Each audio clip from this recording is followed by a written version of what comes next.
with friends like this. Zero seats. Zero seats. Zero seats. Or this. Or, God forbid, this. I mean, who needs political enemies?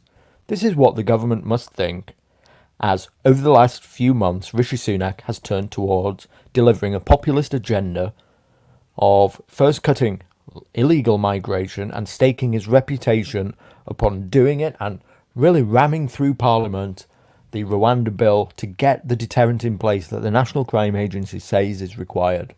Whether you are sceptical about it or not, he staked his reputation upon delivering it. Has he got any support from any of these people? No.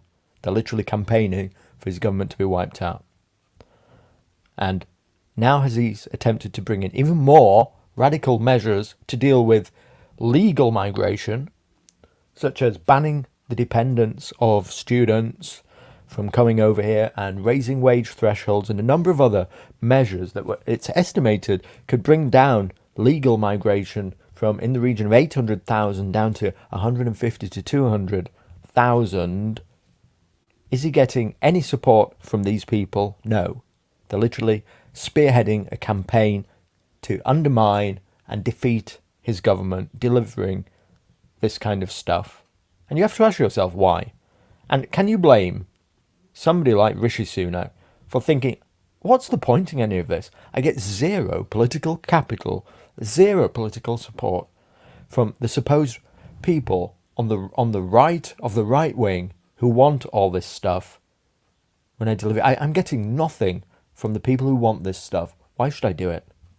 And so here we see now, as I attempted to warn last week, Rishi Sunak has faced serious pressure from within the cabinet, and it looks like now he's backtracking on the plans on net migration. Rishi Sunak backtracks plan to restrict graduate visas after cabinet opposition. Ministers argued that the radical crackdown would be damaging for universities and UK economy. I attempted to talk about this in a video last week, which you all hated and you all disagreed with, but it looks like I've been vindicated, and that the pressures to turn off any of these spigots, any of these valves of migration in difficult economic times really do come to bear upon somebody such as Rishi Sunak, as he's trying to do it and receiving zero political capital from anybody who claims that they want it. He must ask himself, well, why even bother? Why should I even think about doing it? And a number of you have said to me, SJJ, does it even matter? And I'd argue that yes, it does. Okay, the Dissident Right does exert an oversized influence in online spaces, and when these people are literally having cozy chats with Jacob Rees-Mogg and telling them about the plan to their face on national television, then I'd say yes, they are having an influence, and it does matter. And the question really does have to be asked, what are they doing as the government is leaning towards delivering on right-wing populist agendas? What are they doing? Undermining it and withdrawing political support. And can you blame Rishi Sunak for saying, well, I'm literally facing a campaign to wipe out our party at the next general election by the people who say they want the things that I'm attempting to deliver from them, to deliver for them. And this is something similar, by the way, that I noted way back, something that's been memory hold, back in January of 2022. Now, you probably won't remember this because nobody ever does when I bring it up for some reason. It's really been memory hold. But on January the 19th, 2022, we were still in lockdown measures, and Boris Johnson, with the Partygate scandal ongoing, just stood up in Parliament one day and said, we are unilaterally ending the COVID regime, and we're scrapping everything. We're scrapping face masks, we're scrapping working from home, we're scrapping the 2 metre distance rule. It's all over a week from now. And this caused a domino effect around the world of countries who were under the COVID regime to come out from under it. And everybody's forgotten this. But at the time, I said, we, all of us who are on the dissident right, the vanguard to the right, who were effectively the anti-lockdown crowd, the only anti-lockdown voices, apart from some loony lefties as well. It's kind of both ends of the political spectrum, but the only ones against it should support this decision by Boris Johnson. But did he get any political capital, any political support for it at the time? No, actually. The country was still under the boot of the Karen enforcer who were terrified to bring the country out of lockdown. Everybody's forgotten this.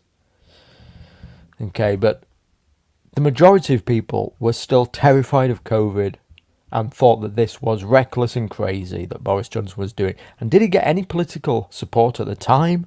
No. These people literally just worked to undermine him at every single turn. Did any one of these people come out and say, this is the right thing to do on the day or the very next day that he did this? No. They went out and called him a liar and said that you can't believe a thing that he's ever going to do. And I made videos on this at the time.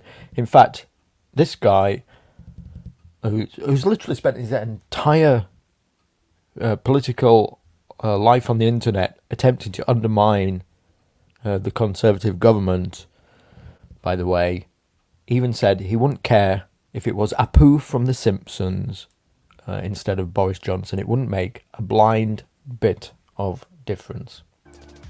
And I made this music video at the time on my backup channel, Musk Maximalist. It could be Apu, because I was disgusted at the time. Who cares? It could be Abu from The Simpsons for all I care. Who cares? It's not going to make a blind bit of demoralization of American society. That the entire system is useless from top to bottom, then turn on, tune in, drop out. Turn on, tune in, drop out. it could be Abu from The Simpsons for all I care. I want to shame everyone in the chat who's shown any level of knowledge or interest in the election. It could be Abu from The Simpsons for all I care, because it's not going to make a blind bit of... Really, that's your theory? You're going to demoralize young people to be fucking... So, look, I've been asking this question for a long time now. Who are these people and what are they up to? Are they literal Labour Party activists?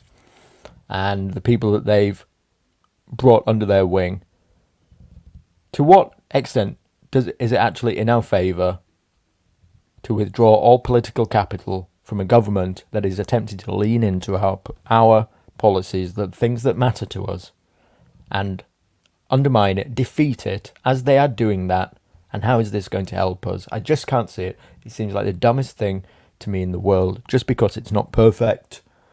It's a long way from perfect, obviously, but because it's not literally going round and rounding people up, throwing them on buses and expelling them from the country, then we're going to defeat this government and install a Labour government in its place.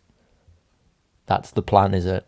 And literally, who is behind it and what is their real agenda? I'm honestly asking this question now. What the hell is going on here? What the hell is going on? And I think it's a really valid question. And can you blame, honestly, Rishi Sunak for backtracking and saying, well, these people literally want our government defeated, so why should we move towards them anyway? Anyway, rant over. Thanks for watching. Appreciate you.